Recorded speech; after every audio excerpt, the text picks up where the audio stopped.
El siguiente programa es familiar. No contiene escenas de sexo ni violencia. Para mayor comprensión de los menores de edad, debe ser visto en compañía de un adulto responsable.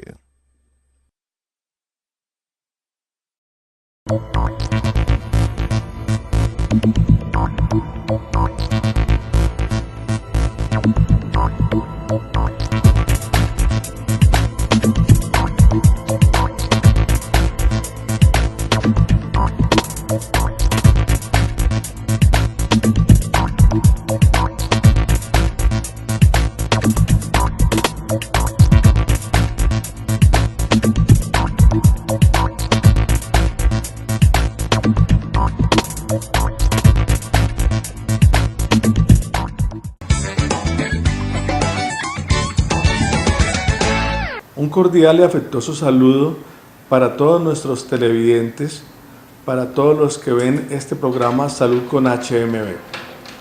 Hoy quiero enviar un mensaje para los afiliados, usuarios, beneficiarios de la EPS Ecosalud. Se ha venido adelantando una negociación que permita a los usuarios acceder a los servicios que presta el hospital en su sede principal. Basados en esta negociación, la EPS define una nueva forma de atención, un nuevo modelo de atención, eliminando algunas barreras administrativas que limitaban a los usuarios el acceso al servicio. Particularmente, la EPS toma la decisión de eliminar la autorización de servicios como requisito y como condición previa a la prestación de los servicios de salud. Esto es bueno para los usuarios, elimina trámites, elimina tiempos de espera. Para la EPS también facilita porque evita la congestión, da un mejor servicio, y para nosotros como prestadores nos simplifica los trámites de auditoría y todos los trámites relacionados con cuentas médicas. Entonces, el mensaje para los usuarios de Ecosalud es que se enteren, se acerquen a su EPS, conozcan la nueva forma de atención, conozcan este modelo, vean cuáles son los servicios que se seguirán prestando en la ES Hospital Regional Manuela Beltrán y qué servicios son prestados por otros prestadores. Estaremos prestos a darle información a los usuarios que también se acerquen al hospital a requerir servicios. Sé que en el inicio habrá algún traumatismo, habrá dudas, pero tanto la EPS como el hospital están en disposición y con toda la logística necesaria para responder a sus inquietudes, a sus quejas y para aclarar y explicar los nuevos modelos y mecanismos de atención en salud por parte del hospital y la EPS Ecosalud. A partir de este mes, el hospital inicia unos ciclos de capacitación, son talleres, seminarios, un diplomado, están dirigidos al personal de salud. A él se pueden inscribir y pueden participar funcionarios del hospital, de la ES Hospital Regional Manuela Beltrán. Igualmente también pueden participar personas del sector de la salud, personas que trabajen con las IPS de la provincia o del municipio.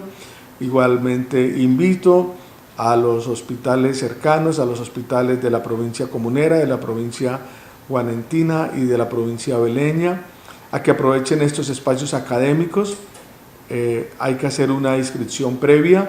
Este trabajo se realiza mancomunadamente con ACEISAN, en asocio con el hospital.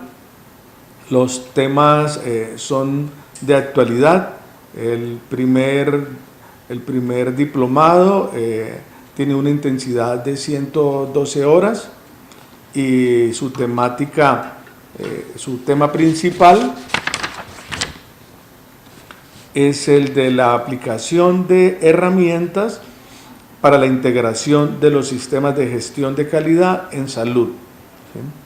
Tiene, como les decía, una duración de 112 horas Su realización es en el auditorio de la institución.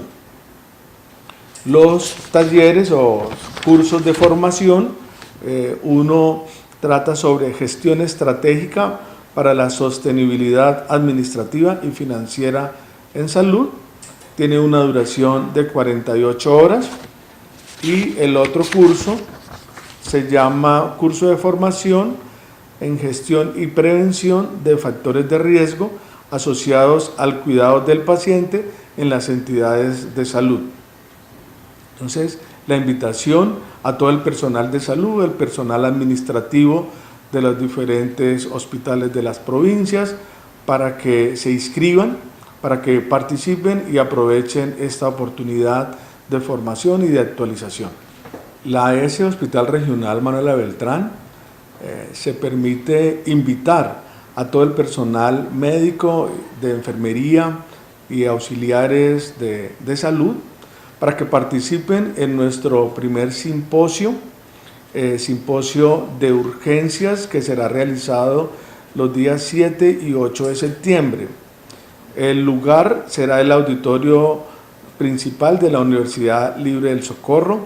Tendrá un costo de 20.000 pesos.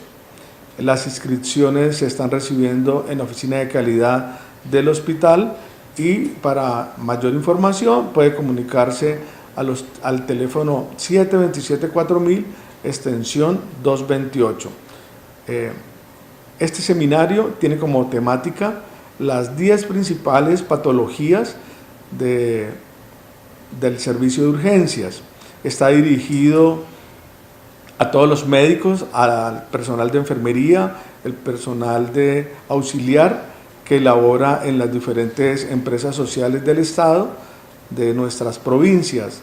Queremos contribuir a la formación del recurso humano. Tenemos especialistas de la institución y especialistas invitados que darán una amplia revisión a las patologías y a los motivos de consulta más frecuentes en el servicio de urgencias. Los esperamos, vincúlense, aprovechen esta oportunidad académica que les ofrece el Hospital del Socorro. Los esperamos.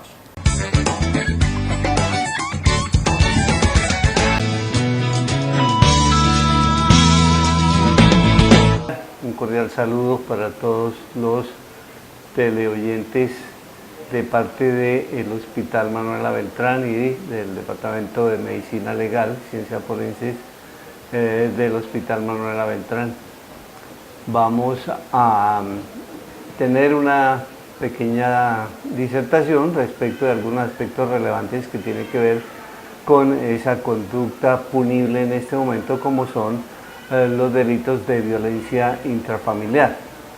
Recordemos que hace unos días hablábamos de violencia sexual, en donde esa vulneración de la conducta, de la libertad de las personas frente a su decisión de su actividad sexual, generalmente algunos individuos la toman de una manera extremadamente agresiva y se convierte en un delito el cual necesariamente tiene que ver con esos elementos propios de agresión, de vulneración, y donde desafortunadamente la delincuencia, que tiene que ver con los aspectos propios de violencia sexual, en el hogar es uno de los sitios o de las áreas donde se desarrolla con una mayor frecuencia e intensidad.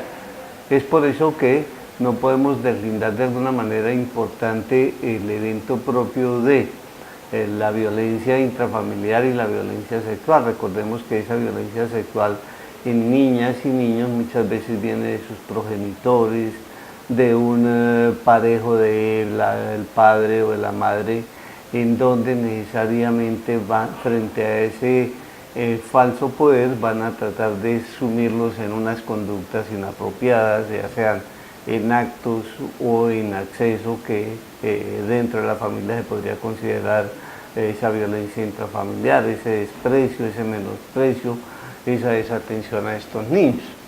En la violencia intrafamiliar necesariamente juega un papel importante y partimos del núcleo familiar. El núcleo familiar para muchos aparentemente es muy estrecho, pero la ley generalmente considera, y esa es la definición en donde que núcleos familiares son todas las personas que viven bajo el mismo techo y comparten ese techo en cuanto comparten situaciones no solamente de felicidad, sino de angustia y de todas las aprensiones que hay en este momento. Entonces, no solamente está constituida por el padre, la madre y los hijos, sino que muchas veces hacen parte de esa familia, los abuelos, algunos tíos, algunos consanguíneos primos que hacen parte, y a veces también hasta donde hay servicio, el servicio doméstico, ella hace parte de ese elemento familiar, y ellas también son objeto de violencia, de menosprecio.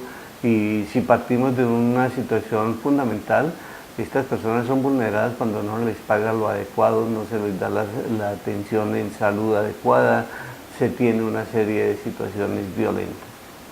La violencia intrafamiliar tiene un componente muy importante también, el rol de pareja, ese rol de pareja en donde si no hay un equilibrio económico y una de las dos, el hombre o la mujer, es el aportante, la persona que no aporta, muy a pesar de tener un trabajo altamente pesado en el hogar, pues a veces se ve menospreciada y se ve vulnerada en esos conceptos, y esta es una de las razones económicas donde necesariamente.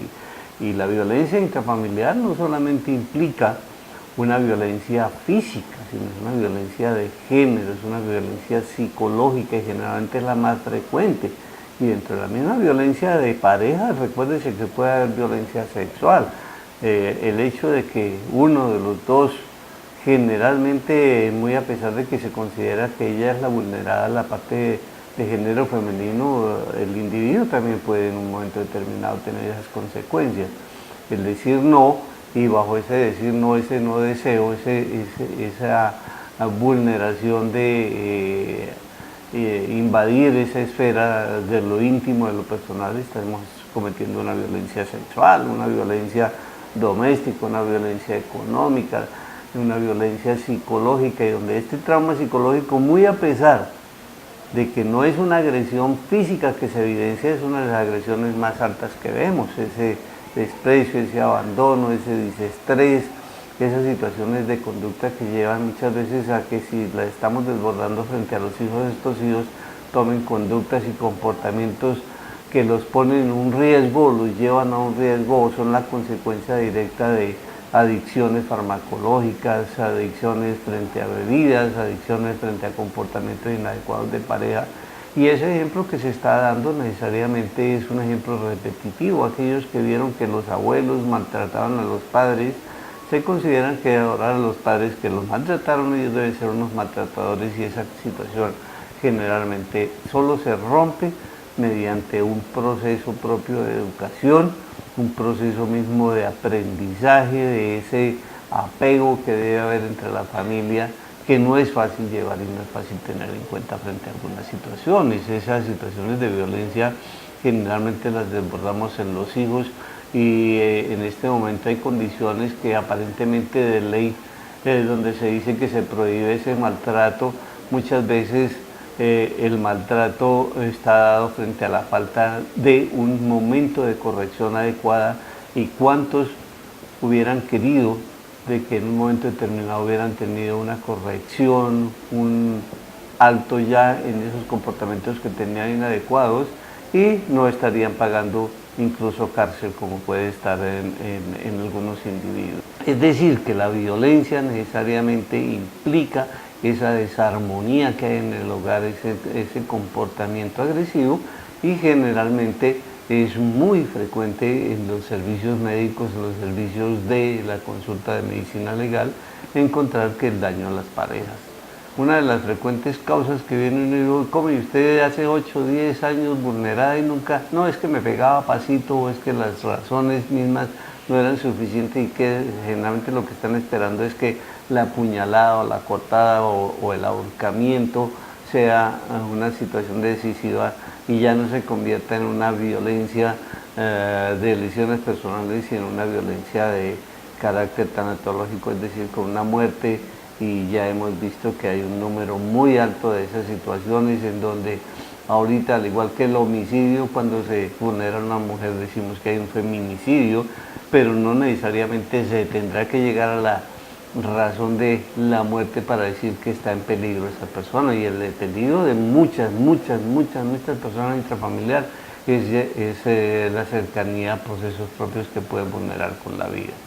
Es decir, que necesariamente requerimos y necesitamos un comportamiento, necesitamos un entendimiento, necesitamos que haya un poco más de salud mental, un poco más de salud social, que todos los entes que tenemos que ver en el manejo de la sociedad coloquemos un momento del alto para evitar esos eventos propios vulnerantes que van a generar las lesiones en las personas. No necesitan que necesariamente haya grandes heridas, pero las heridas que menos se notan son las que más huellas dejan, como son aquellas heridas de aspecto psicológico, de comportamientos y eventos demás que pueden llevar a otras conductas mucho más graves. Las autoridades están competentes porque esto es un delito y entonces los delitos deben de ser denunciados a la policía o al CTI o a la autoridad competente. Cuando decimos que estamos tratando con policía judicial, son los que deben entender y recibir este tipo de denuncias, como es la fiscalía o como es la policía. Necesariamente es un manejo específico de la autoridad. Esto es de autoridad, esto es de las autoridades de policía y CTI frente a ese manejo y ese freno necesariamente que tiene que dar frente a un hecho repetitivo. Es lo mismo que la violencia de género o la violencia que se da entre las personas. Si no hay una manera de condicionarlas para que este tipo de eventos o de conductas no se repitan, pues necesariamente estamos siendo permeados por esa permisividad y necesariamente es una razón misma de que la autoridad ejerza la función que le corresponde.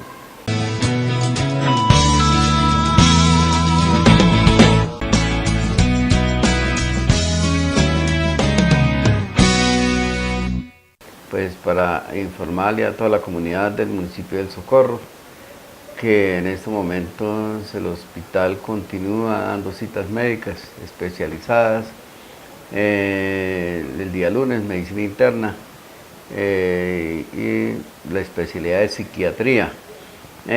A partir de la semana entrante, el lunes, ya empezamos a dar las citas médicas de medicina interna y psiquiatría para el mes de agosto. El martes se da las citas de ortopedia, ginecología y otorrino, también para allá para el mes de agosto. Pues el día miércoles cirugía general, neurocirugía, urología. El día jueves oftalmología y optometría y el resto de especialidades y otras especialidades como dermatología, anestesiología, gastroenterología, nutrición, psicología y pediatría, pues para el mes de agosto. Igualmente para comunicarles que el hospital cuando por ejemplo ya en días en los cuales se tiene una especialidad, no quiere decir que el hospital solamente vaya y todos los lunes, no, sino simplemente cuando quedan citas, por ejemplo, cuando hay algunas especialidades que no hay tanta demanda que existe, entonces el hospital diariamente continúa dando las diferentes citas. Igualmente para comunicarles que también las consultas de odontología también se dan los días viernes, pues igual si quedan citas se continuarán dando el día lunes, el martes, el miércoles y así sucesivamente hasta que se acaben las citas que se dan en esa semana. La consulta de medicina general también es una citas que se están dando en la oficina de estadística, en el departamento de estadística, a partir de las 6 de la mañana, y esas citas de medicina general tenemos los médicos generales como es el doctor Alberto Villaral, como el doctor Jorge Luis, también igual las citas de la doctora Verónica y la doctora Margarita. Con ellos son los médicos generales que el hospital tiene y que se dan de un día para otro, es decir, el día de hoy se dan para mañana, el día de mañana miércoles se dan para el día jueves para el viernes para el lunes y así sucesivamente. Esto con el fin de darle una mejor seguridad en cuanto para que el paciente asista, para que el paciente no sea inasistente Eso también quiero invitar a todos los pacientes, a todos los usuarios que vengan a solicitar cita, ya sea medicina general, ya sea odontología, ya sea de cualquier especialidad, para que concurran al hospital el día que se les dé la cita. Por favor, las personas que saquen la cita de cualquier especialidad, cualquier parte, o sea, lo que corresponde a consulta de medicina interna y odontología, que no vengan, es un daño que le están haciendo al hospital, es un daño también que le están haciendo a otros pacientes que sí realmente requieren la cita médica. Y por ejemplo, ahí en este momento, este año se sacaron unas estadísticas para revisar cuál era el indicador de inasistencia de consulta de medicina general, y estábamos mirando que prácticamente casi 500 personas vienen y sacan la cita mensualmente y no vienen nunca a la consulta. Entonces, por esa razón quiero invitarlos que realmente vengan es cuando requieran la cita médica y no saquen citas por sacar, porque de verdad le están haciendo el daño al hospital y también se lo hacen a las personas que así realmente quieren la cita médica. Eso mismo sucede con muchas especialidades. Nosotros tenemos en estos momentos, como ustedes conocen, existe mucha demanda para medicina interna, para ortopedia, para psiquiatría. Existe mucha demanda para algunas especialidades también como gineco. Entonces, ¿qué sucede? Sucede que si ustedes vienen y sacan la cita y no vienen a la consulta, pues realmente le están haciendo así un daño al hospital y haciéndole daño a los pacientes, porque realmente hay muchos pacientes que requieren citas y no se les puede dar la cita porque otra persona la ocupó y esa persona no viene o no asiste a la institución a cumplir con su cita al día y en la hora que se le asignó. Igualmente quiero informarles a todos ustedes que el hospital está en este momento, realizó un proceso de solicitud de historias clínicas, el cual nosotros como funcionarios de estadística no nos podemos saltar estos procesos. Quiero invitarles, una vez ustedes salgan del consultorio, tienen que pasar por estadística, o si el médico especialista o el médico general no les entregó copia de la historia clínica, deben pasar inmediatamente por la oficina de estadística. La oficina de estadística está abierta desde las 6 de la mañana hasta las 5:30 de la tarde en jornada continua. O sea que no hay excusa para que se vayan sin la historia clínica cuando ésta sea solicitada o sea requerida para la autorización de otras consultas o para medicamentos o para procedimientos. Quiero también decirles que el día cuando ustedes no soliciten esa historia clínica tendrán que hacer un trámite después para la solicitud de las historias clínicas y pasar por ventanilla única y allá hacer el trámite de la solicitud. Allá les explican y les informan qué procedimiento y qué proceso deben continuar para la solicitud de esas historias clínicas. Quiero también informarles que la historia clínica es un documento privado, es un documento que es sometido a reserva, que el único dueño de esa historia clínica es el paciente, más no terceras personas. Por esa razón, acá no puede venir a estadística, a la oficina de estadística, a solicitar historia clínica que no corresponda al paciente, es decir, que vengan familiares o amigos o vecinos a solicitar la copia de la historia clínica de un paciente sin autorización del paciente. Para eso tienen que venir con una autorización donde el paciente expresamente autoriza a esa persona para que en su nombre retire copia de la historia clínica. Igualmente, sucede con los únicos o las personas que pueden solicitar historia clínica y lo deben hacer también por escrito son las entidades judiciales. A esas personas nosotros les entregamos la historia clínica. No requiere autorización del paciente cuando las entidades judiciales requieran una historia clínica, pero sí cuando una persona o vecino o persona natural viene a la institución a solicitar la historia clínica de un paciente, no se le puede entregar y tienen que hacer todo el proceso de solicitud y de autorización del paciente, quien en última es el dueño de la historia clínica. Muchísimas gracias.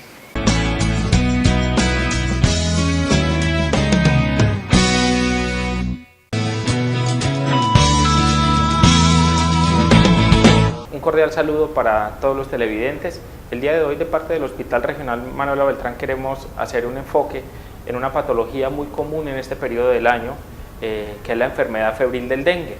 El dengue es una enfermedad muy común en nuestra región debido a la altitud a la que nos encontramos sobre el nivel del mar y debido al alto flujo de zancudos que hay, debido a la alta cantidad de zancudos que hay en la región. El dengue es una enfermedad febril viral. Las enfermedades virales todas tienen el mismo tipo de características, se caracterizan principalmente por tener malestar general, por tener dolor muscular, por tener dolor articular y pues obviamente por tener fiebre. La enfermedad del dengue, a diferencia de las otras enfermedades febriles que conocemos como virosis, o que cuando alguno de ustedes va al médico le dicen que tiene una virosis, esta enfermedad viral, a diferencia de esas otras, tiene un compromiso muchísimo más grande en el organismo de las personas. Ese compromiso es un deterioro en el número de leucocitos, que son las células que nos defienden a nosotros, una disminución en el número de plaquetas, que son unas células que nos ayudan para la coagulación, y alteraciones de diferentes órganos. No todos los dengues son graves, o no todos los dengues se manifiestan con alteraciones graves, pero últimamente hemos tenido en la institución dengues que han comprometido otros sistemas del cuerpo, como por ejemplo el hígado, como por ejemplo los pulmones, el aparato gastrointestinal, y es de vital importancia en este momento generar un mensaje para que las personas acudan al servicio de urgencias cuando tengan los síntomas de los que hemos hablado: fiebre, escalofríos, malestar general, dolor articular, y en qué día deberían acudir a la institución. La enfermedad febril del dengue es una enfermedad que dura entre 0 y 14 días aproximadamente, y los 3 primeros días de enfermedad aún no hace cambios significativos en el examen de sangre para poder hacer el diagnóstico o para poder siquiera sospecharlo.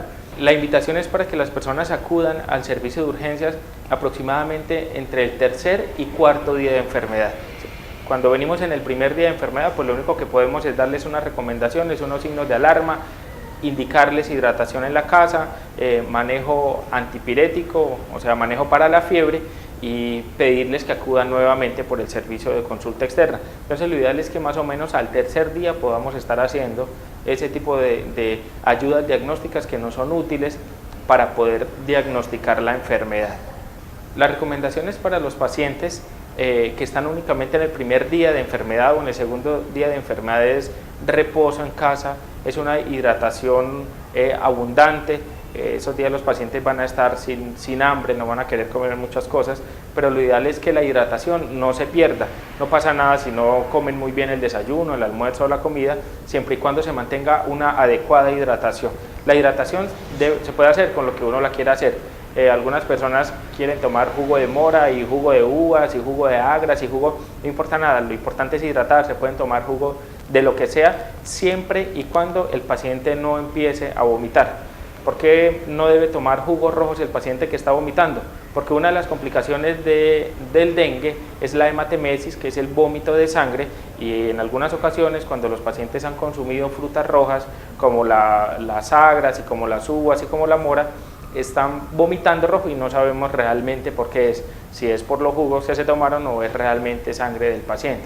Entonces, mientras el paciente no esté vomitando, puede hidratarse con lo que sea, que es el manejo inicial de la enfermedad. Para los pacientes adultos, controlar la fiebre con acetaminofén. Se pueden tomar 2 tabletas cada 6 horas de acetaminofén si los síntomas son más o menos esos. Igual, ante cualquier duda o ante cualquier necesidad, lo ideal es acudir al médico. Si por algún motivo consideran que hay que acudir al médico para que se esclarezca mucho más el origen de la fiebre, lo ideal es estar acá, así se esté en el primero, segundo, tercero, cuarto día, sin importar en qué día esté. Todos los dengues inician como dengues clásicos, o todos los dengues inician con los mismos síntomas. Depende de la evolución para nosotros poderlo clasificar como hemorrágico o como un dengue grave o un dengue clásico. Entonces todos los dengues empiezan igual, desde el dengue que termina en las situaciones que nosotros no queremos hasta el dengue que se regresa para la casa, todos empiezan exactamente igual. La clasificación la hacemos nosotros ya en la institución, teniendo en cuenta los laboratorios y los síntomas de los pacientes.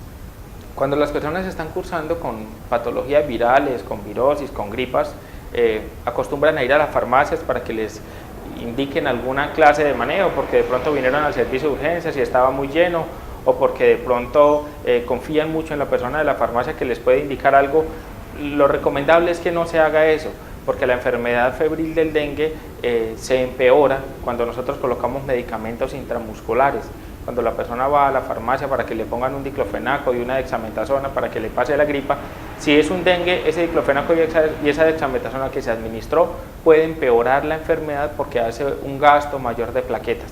Entonces, la recomendación es que no se automediquen, únicamente el acetaminofén como lo estamos indicando hoy, mientras se acude al servicio de urgencias y la hidratación constante. Si por algún motivo está en el primero o segundo día de enfermedad y nota que se siente muy mal, lo ideal es acudir al servicio de urgencias.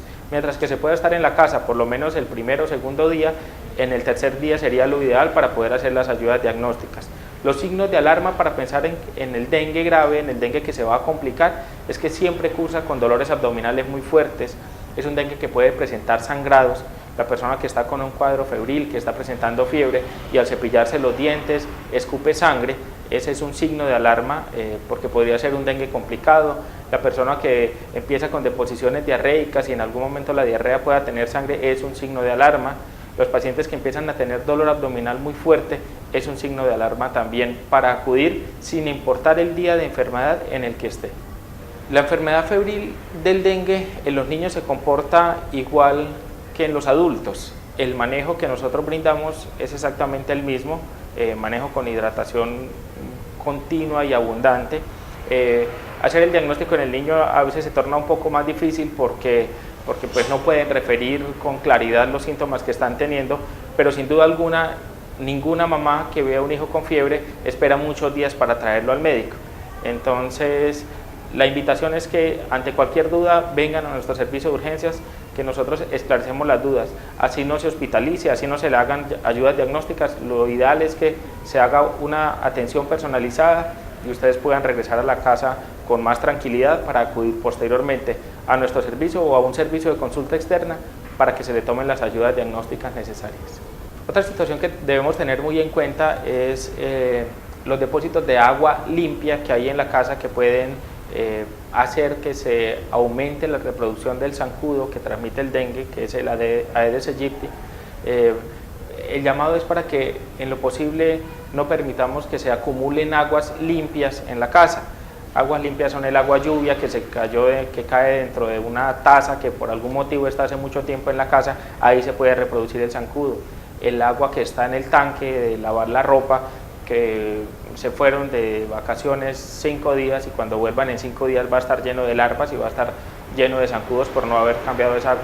Entonces lo ideal es que tratemos en lo posible de no tener esos acúmulos de aguas limpias en la casa para poder evitar que se reproduzca tanto el zancudo.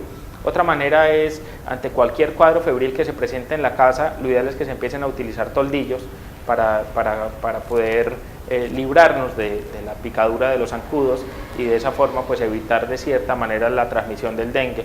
Utilizar venenos también para fumigar, pues el municipio hace fumigaciones por diferentes barrios del municipio, pero la fumigación únicamente va a matar a los zancudos que están en ese momento vivos, pero los que vienen en larvas y los que están por salir pues son exactamente igual. Eso implicaría tener que fumigar todos los días. Algunas otras instituciones del país han implementado estrategias para disminuir el número de larvas, que son colocar unos pescados en las albercas del agua de cada una de las casas para que de esa forma se coman las larvas, pero no han dado un resultado óptimo para esto. Entonces, lo mejor que podemos hacer nosotros en este caso es evitar que se acumulen aguas limpias en la casa y estar muy pendiente de que no vayan a tener larvas. A la primera vez que veamos que tiene larvas, pues hay que administrar cloro a esto o hay que desechar esa agua para evitar que se reproduzcan tantos zancudos y definitivamente utilizar el toldillo en la medida de lo posible.